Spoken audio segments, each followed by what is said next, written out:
राधे राधे राधे।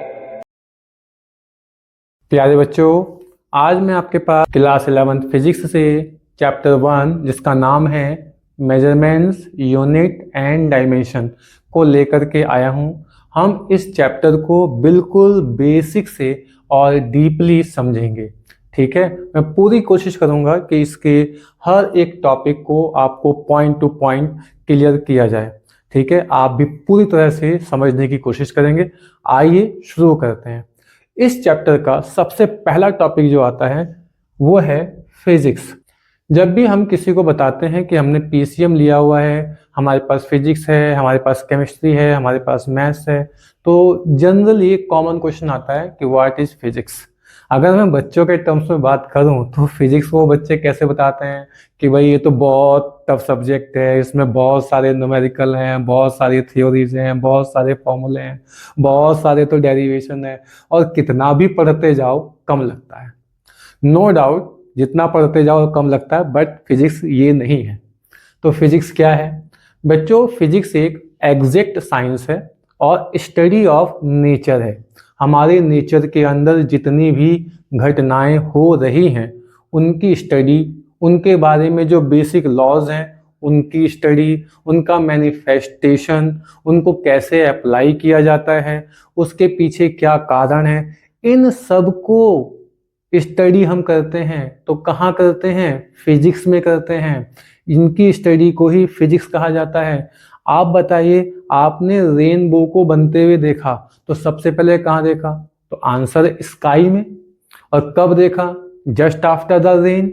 ठीक है, तो just after the rain he rainbow क्यों बनता है? तो उसके पीछे आपको कारण बताया जाता है कि जो वाटर की ड्रॉपलेट्स हैं वो एयर में फ्लोट कर रही हैं। जब सन उसमें से पास होता है तो ये ड्रॉपलेट्स प्रिज्म की तरह बिहेव करती हैं और सन की जो वाइट लाइट है इसको 7 कलर में स्प्लिट कर देती हैं और उसकी वजह से रेनबो बनता है। तो ये हमने कहाँ सीखा? नेचर में सीखा। ठीक है, न्यूटन ने ग्रेविटेशनल लॉ दिया। ठीक है, तो उसने इस चीज को कहाँ पे देखा? तो आंसर है अगेन नेचर में देखा भाई। ठीक है, उसने देखा कि एक एप्पल ऊपर से नीचे गिरा, जब हम किसी पत्थर को ऊपर फेंकते हैं तो वो भी नीचे ही आता है। ठीक है, तो अपने लगातार कंसिक्वेंस एक्सपेरिमेंट के बेस पर उन्होंने हमें लॉ दिया जिसे हम कहते हैं law of gravitation, universal law of gravitation. और कई बार तो बच्चे मजाक में कह देते हैं कि भाई उस दिन न्यूटन के सर पे वो एप्पल नहीं गिरना चाहिए था, पूरा पेड़ ही गिर जाता, तो फिजिक्स उसी दिन निपट जाती। ऐसा नहीं है।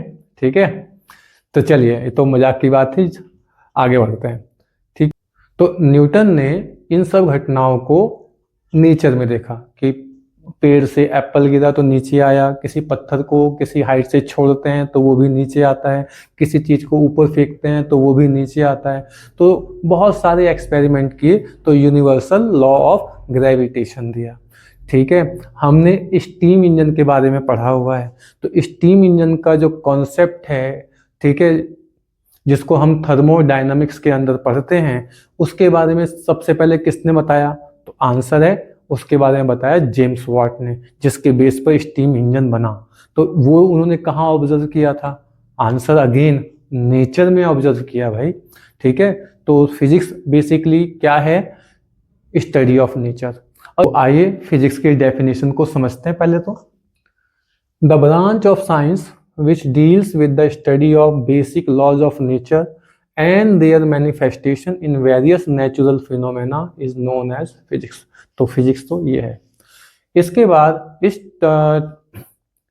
इसके बाद हमारा नेक्स्ट टॉपिक आता है विच वी कॉल मेजरमेंट। तो बच्चों अब हम समझेंगे व्हाट इज मेजरमेंट और why it is needed. Measurement क्या है और इसकी आवश्यकता क्यों है? देखिए, कॉमन बोलचाल में नाप तौल को ही मेजरमेंट कहा जाता है।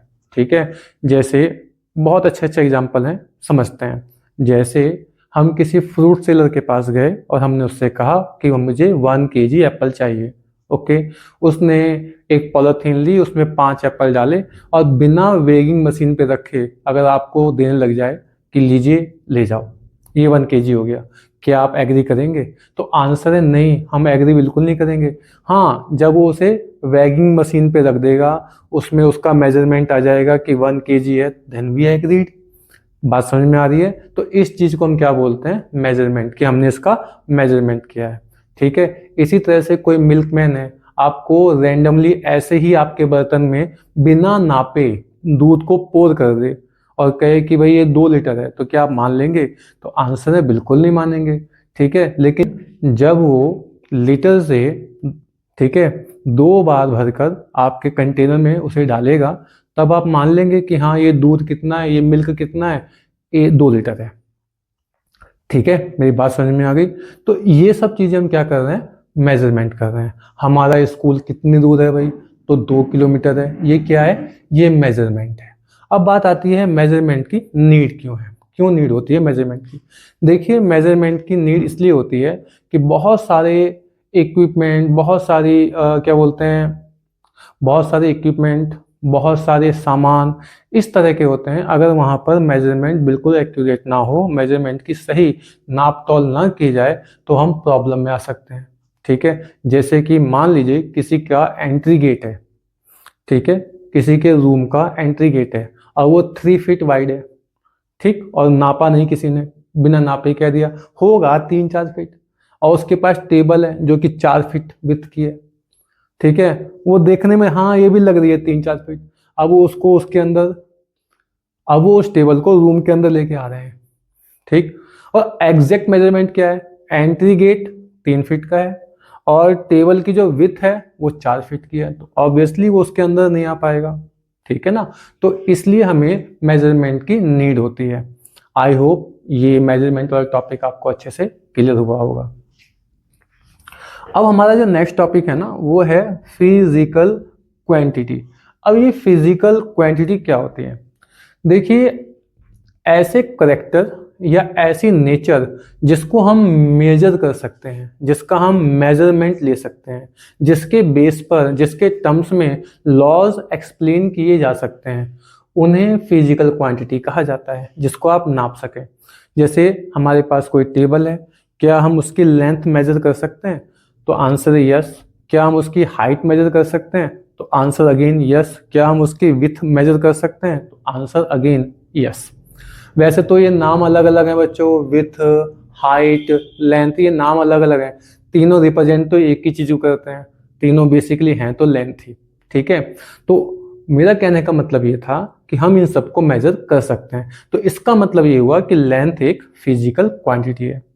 क्या हम टेबल का मास मेजर कर सकते हैं? तो आंसर है हाँ, हम इसका मास मेजर कर सकते हैं। ठीक है। तो इसका मतलब ये हुआ मास भी क्या हो गई? फिजिकल क्वांटिटी हो गई। किसी मूविंग ऑब्जेक्ट की स्पीड मेजर कर सकते हैं? तो आंसर है हाँ, हम उसकी स्पीड को मेजर कर सकते हैं। इसका मतलब ये हुआ जो स्पीड है वो भी क्या हुई? फिजिकल क्वांटिटी हुई। तो जिस भी क्वांटिटी को आप मेजर कर पा रहे हो डायरेक्टली, इनडायरेक्टली, उसके टर्म्स में लॉज एक्सप्लेन कर पा रहे हो, वो सब हमारी क्या है? फिजिकल क्वांटिटी है। बच्चों, आपने ओम्स लॉ पढ़ा है। ओम्स लॉ को क्या लिखते हैं? V equal to I R. ठीक है। और उसका बेसिक स्टेटमेंट क्या है? कि I proportional to V under the condition temperature and physical properties kept constant. ठीक है। अगर टेम्परेचर, फिजिकल कंडीशंस को कांस्टेंट रखा जाए, तब I हमेशा V के साथ क्या होगा? प्रोपोर्शनल होगा। अब इसमें I क्या है? तो आंसर करंट है। और V क्या है? पोटेंशियल डिफरेंस है, जिसे हम कॉमन लैंग्वेज में वोल्टेज भी कह देते हैं। तो आप देखिए, ये जो लॉ दिया गया ना, जिसे हम ओम्स लॉ कह रहे हैं, ये इन दोनों के टर्म्स में दिया गया। और तो ये भी दोनों क्या हुई हमारे लिए? फिजिकल क्वांटिटी हुई। तो मैं उम्मीद करता हूँ आपको फिजिकल क्वांटिटी का कॉन्सेप्ट भी बहुत अच्छे से समझ में आया होगा कि ये फिजिकल क्वांटिटी होती क्या है। देखिए, हमारे नेचर में ना कुछ ऐसे करेक्टर भी हैं जो हम बोलते तो हैं, उन्हें हम मेजर नहीं कर पाते, उनको हम मेजर नहीं कर सकते। ठीक है ना? जैसे कि मान लीजिए कोई सिंगर है, वो गाना गाता है। अब आप कह रहे हो ये बहुत अच्छा सिंगर है। नो डाउट आप कह रहे हो वो बहुत अच्छा सिंगर है, तो वो बहुत अच्छा सिंगर होगा। लेकिन फिजिक्स में क्वेश्चन ये आएगा कि वो कितना अच्छा सिंगर है, इसका पैरामीटर क्या है, इसका हम इसे कैसे नाप रहे हैं? ये कितने मीटर अच्छा सिंगर है या कितने किलो अच्छा सिंगर है, ये हम कैसे बताएं? ठीक है, तो उसकी कोई न्यूमेरिक वैल्यू नहीं है, ठीक है ना, उसकी कोई न्यूमेरिक वैल्यू नहीं है कि हम उसे एक न्यूमेरिक वैल्यू में डिफाइन कर दें कि ये इतना अच्छा सिंगर है। इसी तरह से किसी एक्टर को हम बोलते हैं ये बहुत अच्छी एक्टिंग करता है, कितनी अच्छी एक्टिंग करता है, हम उसे न्यूमेरिक वैल्यू में एक्सप्लेन नहीं कर पाएंगे।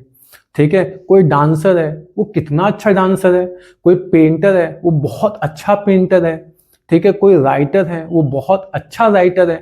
तो ये सब जो हमारे करेक्टर है ना, इन सबको हम मेजर नहीं कर पाते, लेकिन ये एग्जिस्ट करते हैं। ठीक है, ये एग्जिस्ट करते हैं, इनको हम मेजर नहीं कर सकते। तो ऐसे करेक्टर को कहा जाता है आर्ट, कि ये इन पर्सन की आर्ट है। कोई सिंगर है ये उसका आर्ट है, कोई अच्छा एक्टर है ये उसका आर्ट है कि वो अच्छी एक्टिंग करता है, कोई राइटर है तो वो अच्छा लिखता है ये उसकी आर्ट है, कोई अच्छी पेंटिंग बनाता है तो ये उसकी आर्ट है। तो इन सबको हम आर्ट कहते हैं, इसीलिए कॉमनली इन सबको आर्टिस्ट कहा जाता है। तो मुझे लगता है ये भी समझ में आया होगा। ऐसे ही और भी बहुत सारे करेक्टर हैं जिनको हम मेजर नहीं कर सकते, ठीक है, और वो भी हमारे कॉमन बोलचाल में यूज होते हैं। जैसे कभी कभी हम कह देते हैं ना, आज मुझे बहुत गुस्सा आ रहा है। ठीक है, आपको बहुत गुस्सा आ रहा है, लेकिन प्रश्न है आपको कितना गुस्सा आ रहा है? क्या हम उस गुस्से को नाप सकते हैं? तो आंसर है नहीं नाप सकते। आज मैं बहुत खुश हूं, कितना खुश हो, क्या हम उसको नाप सकते हैं? आंसर है नहीं नाप सकते। आज तो मैं बहुत दुखी हूं, ठीक है, कितना दुखी हो, क्या हम उसे नाप सकते हैं? आज मैं बहुत परेशान हूं, कितना परेशान हो, क्या हम उसे नाप सकते हैं? तो आंसर, हम इन सब करेक्टर को मेजर नहीं कर सकते भाई। इसलिए ये सब करेक्टर फिजिकल क्वांटिटी नहीं है। तो इन करेक्टर को क्या नाम देते हैं? इन करेक्टर को नाम दिया जाता है इमोशन। सोरो है, हैप्पीनेस है, सैडनेस है, ट्रबलनेस है, ये सब इमोशन में आता है। आई होप आपको कुछ मैंने चीज़ें बताई समझ में आई होंगी। चलिए आगे बढ़ते हैं। ये जो फिजिकल क्वांटिटी है, ठीक है, ये हमारी दो तरह की होती हैं। एक को हम कहते हैं फंडामेंटल क्वांटिटी और दूसरे को कहा जाता है डेराइव्ड क्वांटिटी। तो आपके साथ सबसे पहले मैं एक्सप्लेन करता हूँ ये फंडामेंटल क्वांटिटी कौन सी होती हैं। देखिए, उन फिजिकल क्वांटिटी को फंडामेंटल क्वांटिटी कहा जाता है जिनको डिफाइन करने के लिए, जिनको एक्सप्लेन करने के लिए, डायरेक्ट और इनडायरेक्ट मेजर करने के लिए हमें किसी अदर फिजिकल क्वांटिटी की आवश्यकता नहीं होती। मतलब they can be explain by its own, इन्हें हम अपने ही बेस पर एक्सप्लेन करते हैं। इनको डिफाइन करने के लिए किसी और फिजिकल क्वांटिटी की नीड नहीं होती है। तो ऐसी क्वांटिटी को हम फंडामेंटल क्वांटिटी कहते हैं। 1971 में, ठीक है, जिनेवा में एक बैठक हुई थी। उस बैठक के अंदर 7 फिजिकल क्वांटिटी हैं जिनको फंडामेंटल क्वांटिटी की कैटेगरी में रखा गया। जिनके तो ये 7 फंडामेंटल क्वांटिटी इस प्रकार से हैं। सबसे पहली क्वांटिटी है, इसका नाम है मास। दूसरी जो क्वांटिटी है इसका नाम है लेंथ। और तीसरी जो क्वांटिटी है इसका नाम है टाइम।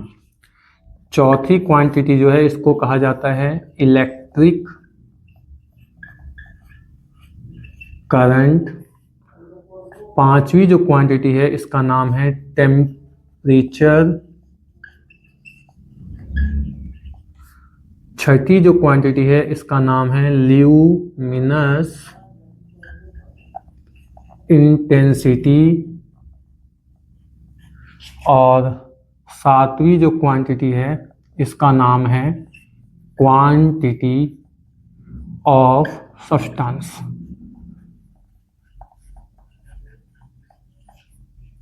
तो इसके 8 साल के बाद 2 और क्वांटिटी थी, एक है प्लेन एंगल और दूसरा है सॉलिड एंगल। इन दोनों को भी फंडामेंटल क्वांटिटी कंसीडर किया गया, ठीक है। बट 8 साल के बाद इनको कंसीडर किया गया तो इनको अलग से नाम दिया गया सप्लीमेंट्री क्वांटिटी।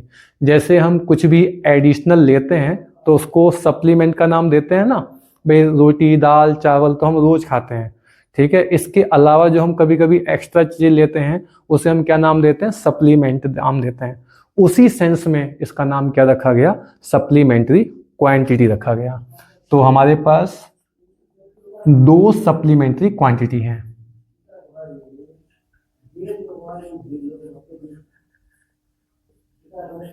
पहले वाली क्वांटिटी का नाम मैंने आपको बताया प्लेन एंगल, प्लेन एंगल, और दूसरे वाले का मैंने आपको नाम बताया solid angle, plane angle, solid angle.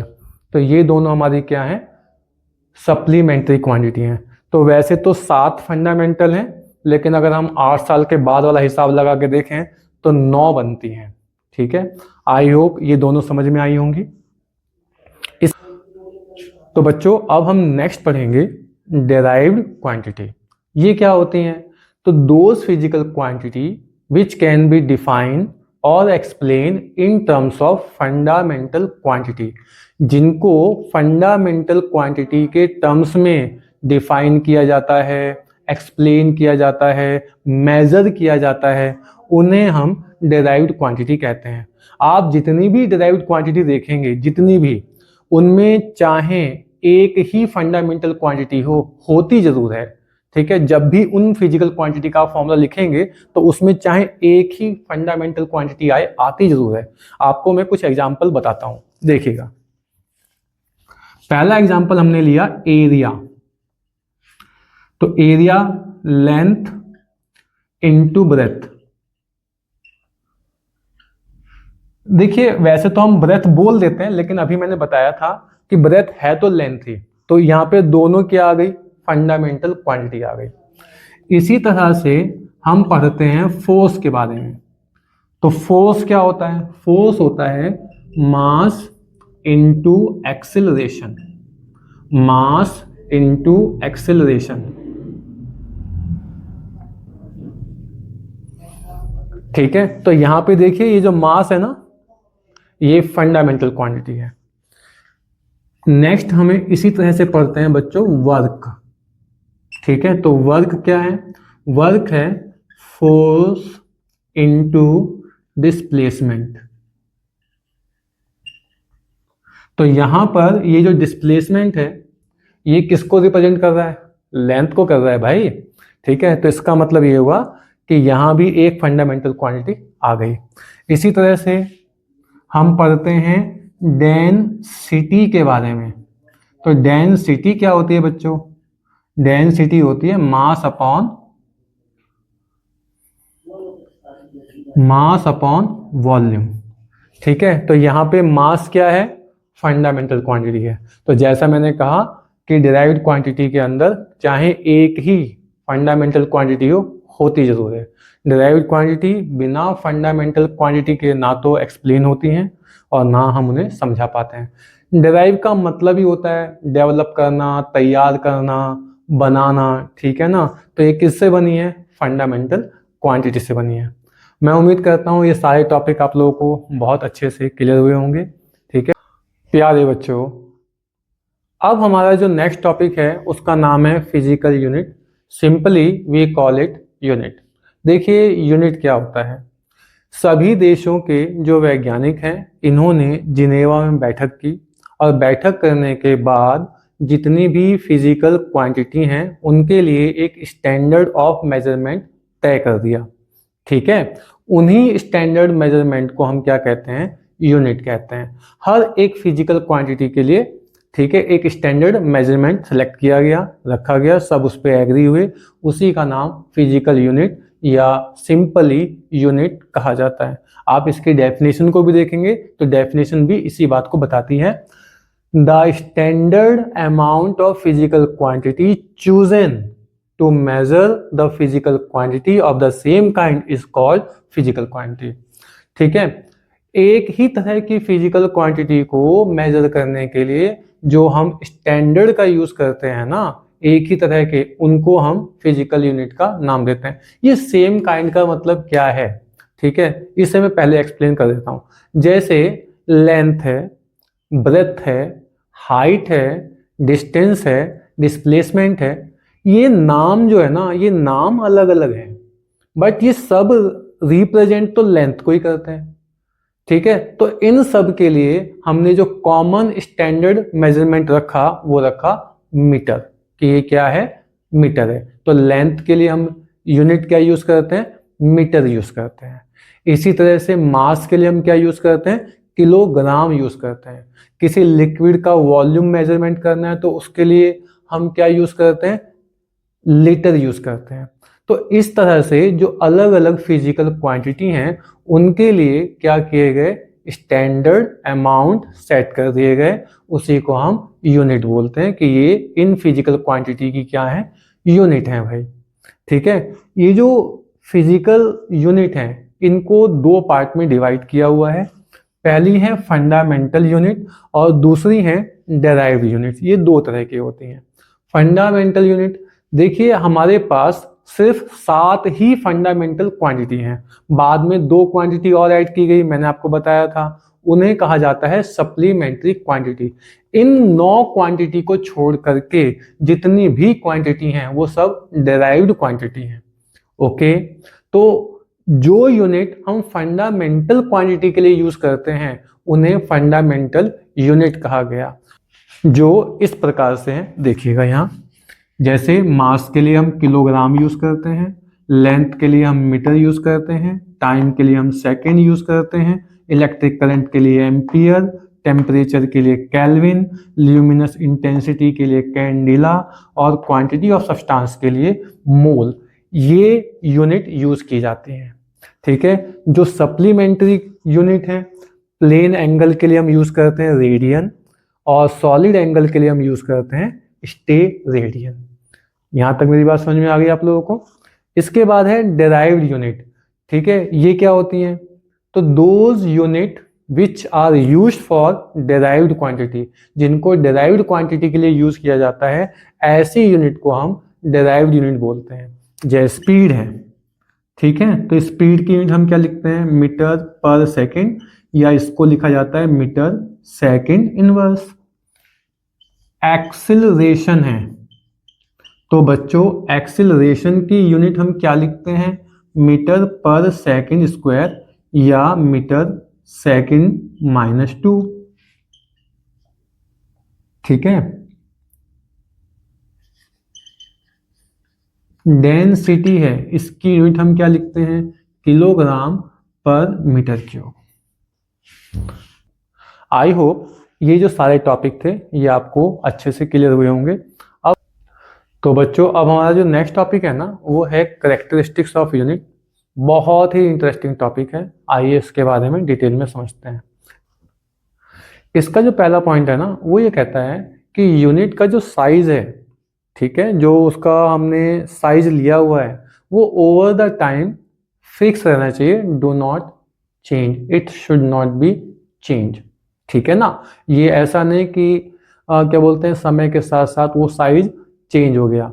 जैसे जो बड़ी बड़ी नेशनल फिजिकल लैब होती हैं, सारे स्टैंडर्ड स्केल वहीं पर प्रिजर्व करके रखे जाते हैं, और जो मार्केट में स्केल बिक रहे हैं, ठीक है, जो मार्केट में स्केल चल रहे हैं, ये स्केल उन्हीं से, ठीक है, कंपेयर करके बनाए जाते हैं और मार्केट में चलते हैं। जैसे अगर हमने आयरन का स्केल बना दिया तो हमें पता है ओवर द टाइम उस पर क्या होगी, रस्टिंग हो जाएगी, उसका ऑक्सीडेशन हो जाएगा, तो उसकी जो एजेस हैं थोड़ी घिस जाएंगी, खराब हो जाएंगी, रफ हो जाएंगी, तो फिर ऐसा स्केल हमें सही रीडिंग नहीं देगा, उसकी तो वैल्यू चेंज हो गई ना। बात समझ में आ रही है मेरी आपको। तो जो बड़ी बड़ी नेशनल फिजिकल लैब है वहाँ पे जो मीटर स्केल रखा हुआ है वो प्लेटिनम और इरिडियम से मिला करके बनाया हुआ है और उसको 4 डिग्री सेल्सियस पर प्रिजर्व करके रखा हुआ है। तो ना तो टाइम के साथ उसका ऑक्सीडेशन हो रहा है, ना रिडक्शन हो रहा है, टेम्परेचर भी चेंज नहीं कर रहे हैं, तो ना तो उसकी लेंथ इंक्रीज होगी ना उसकी लेंथ डिक्रीज होगी, जितना साइज सेट कर दिया गया है उतना ही साइज है। ठीक है। तो जब भी हमें कोई स्केल तैयार करना होता है हम वहीं से कंपेयर करते हैं, स्केल तैयार कर लेते हैं। तो यहाँ पर ये बात कही जा रही थी। तो आई होप पहला पॉइंट समझ में आया होगा। सेकंड पॉइंट है इंटरनेशनली एक्सेप्टेड। जो भी आप यूनिट बना रहे हो वो इंटरनेशनली एक्सेप्टेड हो। ऐसा नहीं कि एक व्यक्ति विशेष तो उसको एक्सेप्ट कर रहा है लेकिन दूसरा उसको डिनाई कर रहा है कि भाई हमारे लिए कन्वीनियंट नहीं है। ठीक है, तो जैसे हमने लेंथ के लिए मीटर लिया तो ऑल ओवर द वर्ल्ड सबने इसको एक्सेप्ट किया हुआ है। मास के लिए किलोग्राम है तो ऑल ओवर द वर्ल्ड सबने इसको एक्सेप्ट किया हुआ है। यूनिट का बच्चों जो थर्ड कैरेक्टरिस्टिक है वो ये कहता है कि यूनिट ऐसी होनी चाहिए जो इजीली कन्वर्टेबल हो। जैसे एग्जांपल के लिए हमें पता है 1 किलोमीटर में 1000 मीटर होते हैं, तो जब कभी भी हमें कहीं भी ठीक है नीड होगी कि किलोमीटर से मीटर बनाना है तो हम 1000 से मल्टीप्लाई करेंगे, मीटर बन जाएगा। ठीक है, इसी तरह से हमें पता है कि 1 किलोग्राम में 1000 ग्राम होते हैं, तो जब कभी भी हमें किलोग्राम को ग्राम में कन्वर्ट करना होगा तो हम आराम से कन्वर्ट कर पाएंगे। तो ये कहा जा रहा है थर्ड पॉइंट के अंदर। फोर्थ पॉइंट ऑफ कैरेक्टरिस्टिक क्या कहता है? फोर्थ पॉइंट ऑफ कैरेक्टरिस्टिक कहता है कि unit must be well defined. जो यूनिट है ना वो वेल डिफाइन होनी चाहिए। जैसे मैं बहुत अच्छा एग्जांपल लेता हूँ, जैसे हमें पता है जो वाटर है, प्योर वाटर है, उसका बॉइलिंग पॉइंट 100 डिग्री सेल्सियस होता है। ठीक है, तो जो हमारे प्लेन एरिया हैं, नॉर्मल एरिया हैं, अगर हम प्योर वाटर को यहाँ पे गर्म करेंगे तो वो 100 डिग्री सेल्सियस पे क्या होगा, बॉयल हो जाएगा।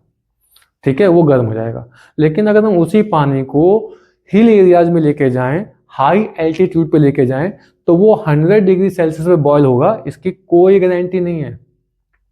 ठीक है, तो यहाँ पे करेक्शन क्या हो गया, यहाँ पे क्या कमी हो गई, यहाँ पे तो यहाँ पर बॉइलिंग पॉइंट बताते समय क्या इनकम्प्लीटनेस हुई है? तो आंसर है यहाँ पे कंडीशन मेंशन नहीं की गई एट 1 atm।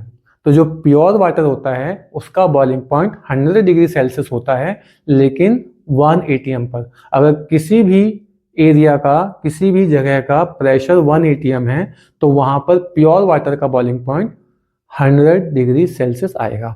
तो वेल डिफाइंड का बच्चों यहाँ पर ये मतलब होता है। तो मुझे पूरी उम्मीद है ये कैरेक्टरिस्टिक ऑफ यूनिट आपको अच्छे समझ में आया होगा।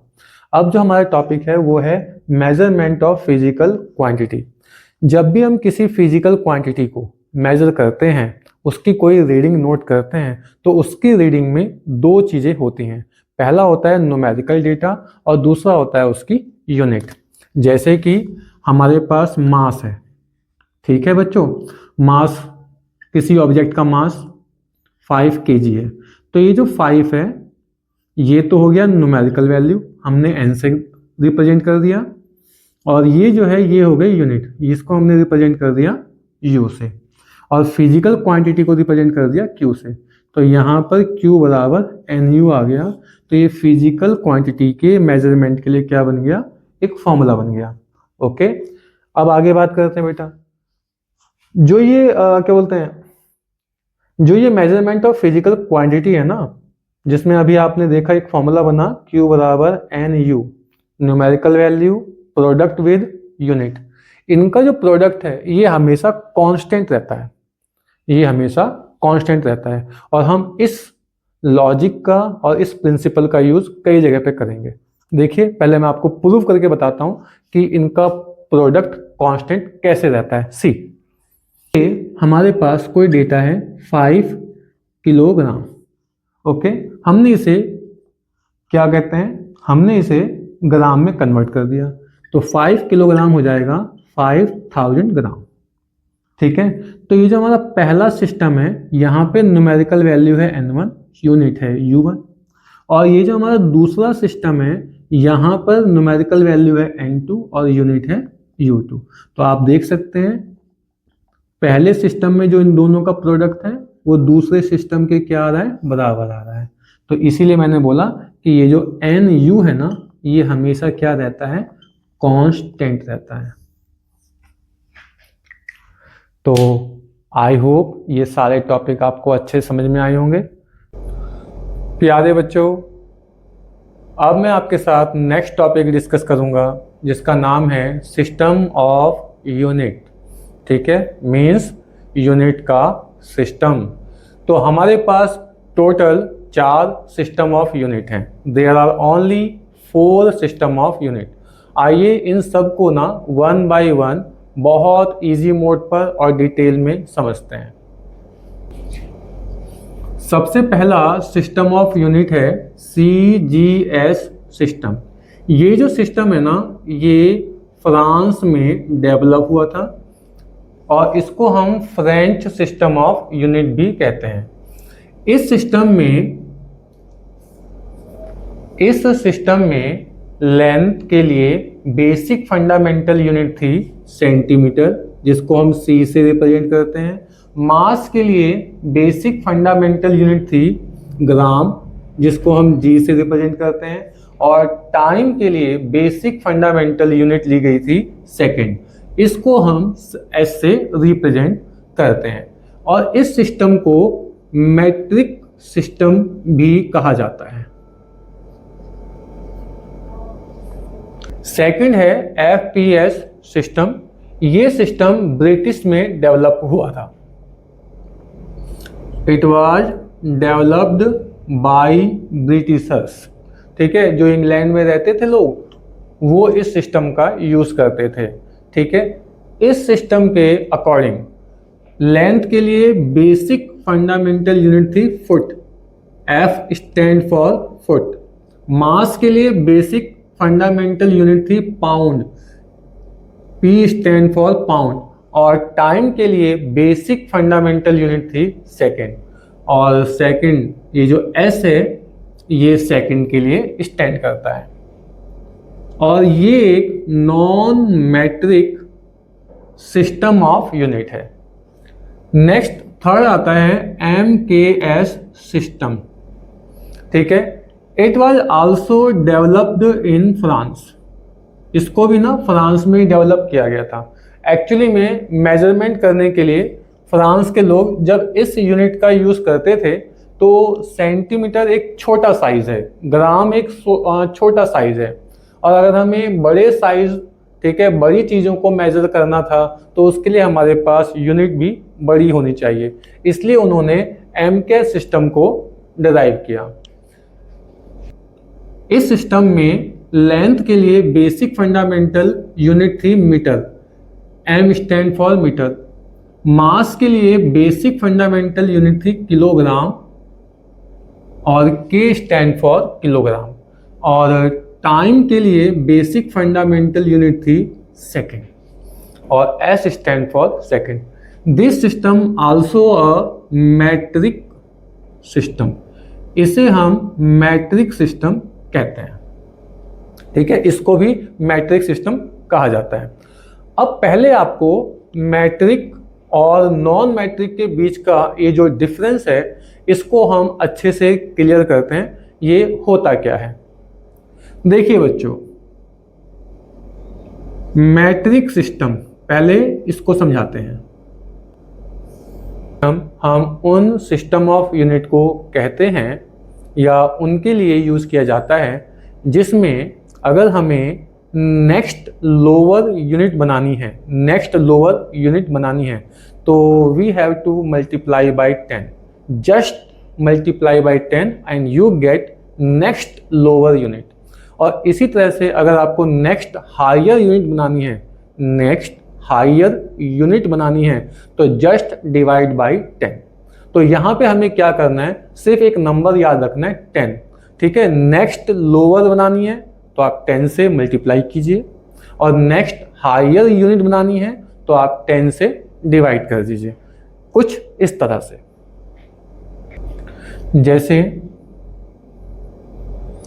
जैसे मुझे मीटर से डेसीमीटर बनाना है, डेसीमीटर, और मीटर से बनाना है सेंटीमीटर,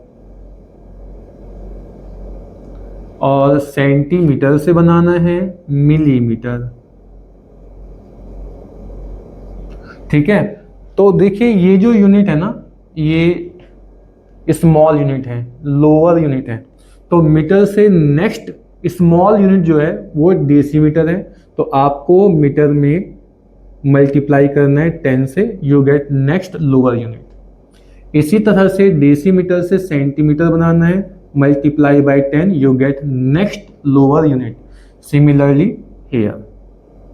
ठीक है, इसका एब्रीविएशन यूज किया जाता है स्मॉल डी, इसका एब्रीवेशन यूज़ करते हैं CM और इसका एब्रीवेशन यूज़ किया जाता है MM, रिमेंबर दिस आल्सो, और इसका एब्रीवेशन यूज़ करते हैं M। ओके, अब मुझे ना मीटर से नेक्स्ट हायर यूनिट बनानी है, तो मीटर से नेक्स्ट हायर यूनिट होती है डेकामीटर। डेकामीटर से नेक्स्ट हायर यूनिट होती है हेक्टामीटर, और हेक्टामीटर से नेक्स्ट जो बड़ी यूनिट है वो होती है किलोमीटर। अब मुझे अगर मीटर से डेकामीटर बनाना है तो just divide by 10, higher unit के लिए 10 से डिवाइड होगा।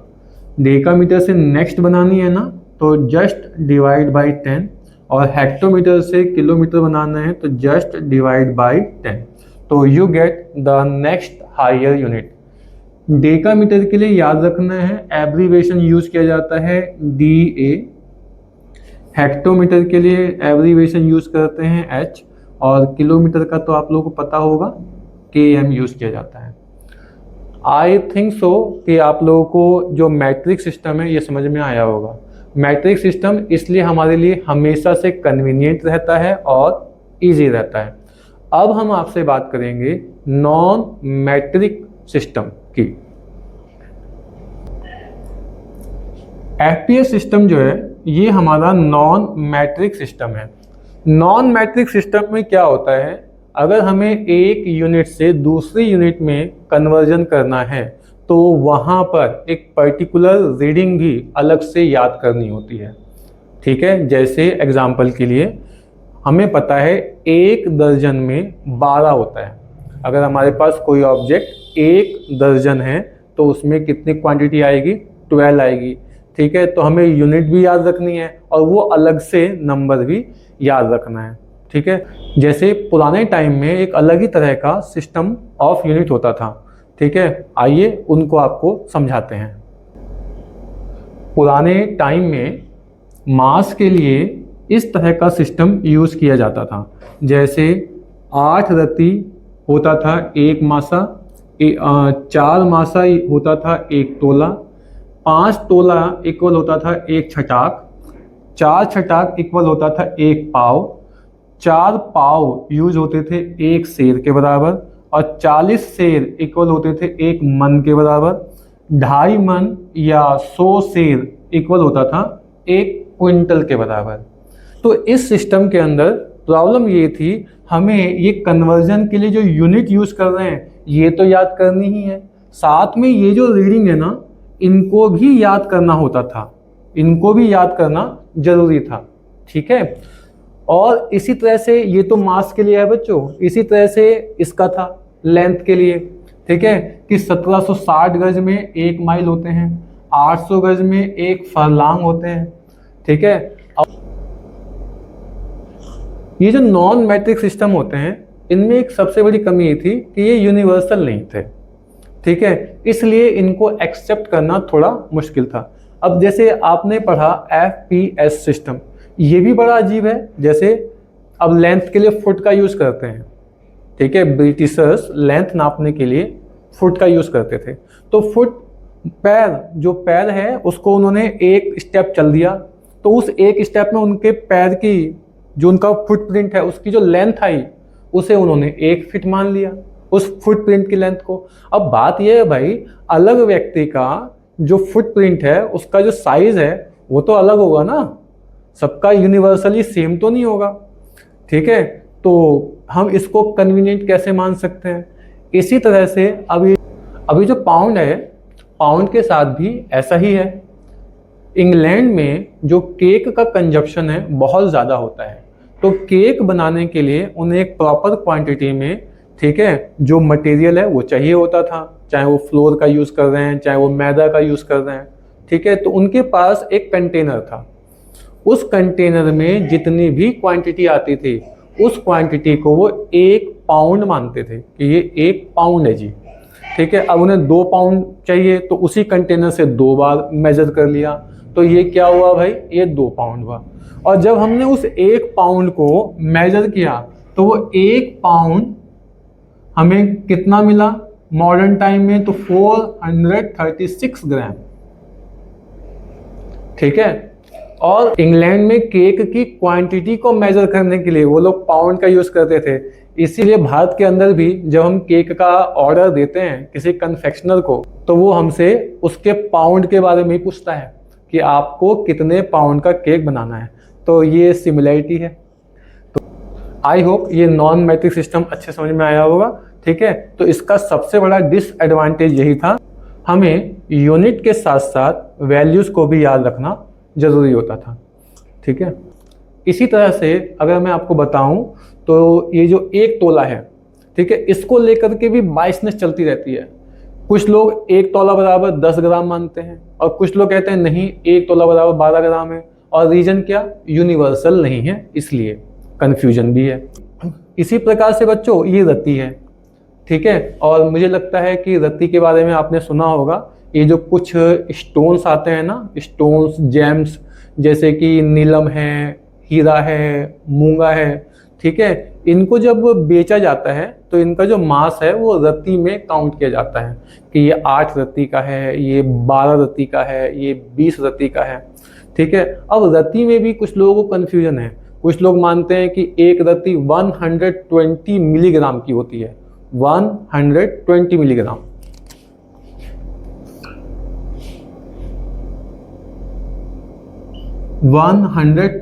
मिलीग्राम। और कुछ लोग मानते हैं कि नहीं ये 180 मिलीग्राम होते हैं। और इंटरेस्टिंग क्या है, कुछ लोग कहते हैं ये वाली कच्ची रत्ती है और ये वाली पक्की रत्ती है। अजब ही खेल है। ठीक है। तो आई होप ये अच्छे से क्लियर हुआ होगा। अब मैं आपके साथ बात करूंगा SI सिस्टम के बारे में। बच्चों SI सिस्टम ऑफ यूनिट को हम सिस्टम इंटरनेशनल डी यूनिट भी कहते हैं और यहीं से इसको शॉर्ट फॉर्म में SI सिस्टम कहा जाता है। ठीक है। मैंने आपको बताया था ना कि जिनेवा में बैठक हुई और वहाँ पर अलग अलग फिजिकल क्वांटिटी के लिए यूनिट और उनके सिंबल को डिसाइड किया गया। तो ये जो नाम है ये वहीं पर डिसाइड हुआ, उसके अकॉर्डिंग दिया गया है। तो SI सिस्टम ऑफ यूनिट के अंदर कुल मिलाकर के 7 फंडामेंटल क्वांटिटी को रखा गया। ठीक है। और मैंने आपको बताया था कि ये तो 1971 में डिसाइड हो गई थी दीज क्वांटिटीज। ठीक है। और उसके 8 साल के बाद हमें 2 और क्वांटिटी के बारे में पता लगा। एक थी प्लेन एंगल और दूसरी थी सॉलिड एंगल। प्लेन एंगल और सॉलिड एंगल को एक्सप्लेन करने के लिए, उसको समझाने के लिए, डिफाइन करने के लिए हमें कोई और क्वांटिटी नहीं लगती है। तो यही सोच करके ये कहा गया कि हम इनको भी क्या करेंगे, फंडामेंटल क्वांटिटी ही कंसीडर करेंगे। बट ये 7 पहले ही डिसाइडेड हो चुकी थी, रिटन वर्क हो चुका था। दैट्स वाई इनको बाद में ऐड किया गया एज अ सप्लीमेंट्री क्वांटिटी। जैसे आपने सुना होगा ना कि जो लोग जिम एक्सरसाइज करते हैं, ठीक है, उन्हें नॉर्मल खाने के साथ साथ कुछ एडिशनल चीज़ें भी दी जाती हैं और वो जो एडिशनल चीज़ें लेते हैं उसको वो क्या बोलते हैं, सप्लीमेंट बोलते हैं। उसी सेंस में ये नाम बना हुआ है सप्लीमेंट्री क्वांटिटी। तो सप्लीमेंट्री क्वांटिटी हमारे पास 2 हैं, plane angle, solid angle. Plane angle के लिए हम यूज़ करते हैं रेडियन और सॉलिड एंगल के लिए हम यूज़ करते हैं स्टेरेडियन। आई होप ये सब बातें अच्छे समझ में आई होंगी। देखिए शुरुआत में तो 3 ही फंडामेंटल क्वांटिटी का यूज़ होता था, मास, लेंथ, टाइम। तो मास के लिए हम सिंबल यूज़ करते थे m, लेंथ के लिए यूज़ करते थे l और टाइम के लिए यूज़ करते थे t। और इनकी जो यूनिट थी किलोग्राम, मीटर, सेकंड। तो किलोग्राम के लिए kg, मीटर के लिए m और सेकंड के लिए s। ठीक है। तो जब जिनेवा में बैठक हुई तो उन्होंने कहा कि भाई ये तो लंबे टाइम से चली आ रही है, इसमें तो हमें कोई इशू नहीं है, लेकिन आगे से हम जो बनाएंगे सिंबल बनाएंगे, जो एब्रीविएशन बनाएंगे, वो दोनों के लिए अलग अलग नहीं होने चाहिए, दोनों के लिए सेम होने चाहिए। इसीलिए उन्होंने क्या किया कि यूनिट के लिए एब्रीविएशन ए लिया, तो करंट के लिए भी एब्रीविएशन उन्होंने क्या यूज़ किया, ए यूज़ किया। केल्विन के लिए के, तो टेम्परेचर के लिए भी के, नहीं तो प्रॉब्लम हो जाती है भाई, टाइम भी टी से स्टार्ट होता है, टेम्परेचर भी टी से स्टार्ट होता है, तो दोनों के लिए टी सिंबल कैसे ले सकते हैं, ठीक है।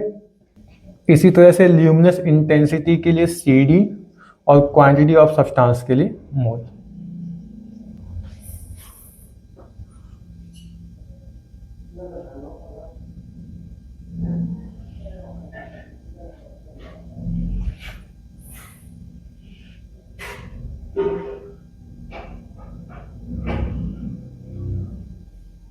इसी तरह से ल्यूमिनस इंटेंसिटी के लिए सी डी और क्वांटिटी ऑफ सब्सटेंस के लिए मोल का यूज़ किया जाता है।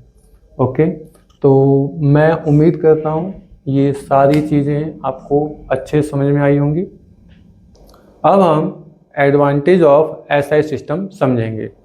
एसआई सिस्टम के ये कुछ एडवांटेज हैं। पहला है मैट्रिक सिस्टम। ये एक मैट्रिक सिस्टम है और मैट्रिक सिस्टम में हम कैलकुलेशन कैसे करते हैं अभी मैंने कुछ देर पहले आपको समझाया, ठीक है, कि हमें इसमें अलग अलग नंबर याद नहीं रखने हैं। नेक्स्ट लोअर या नेक्स्ट हायर यूनिट बनाने के लिए हमें क्या करना है, जस्ट मल्टीप्लाई बाई 10 और डिवाइड बाई 10। नेक्स्ट है कोहेरेंट सिस्टम। ये बड़ा इंटरेस्टिंग है।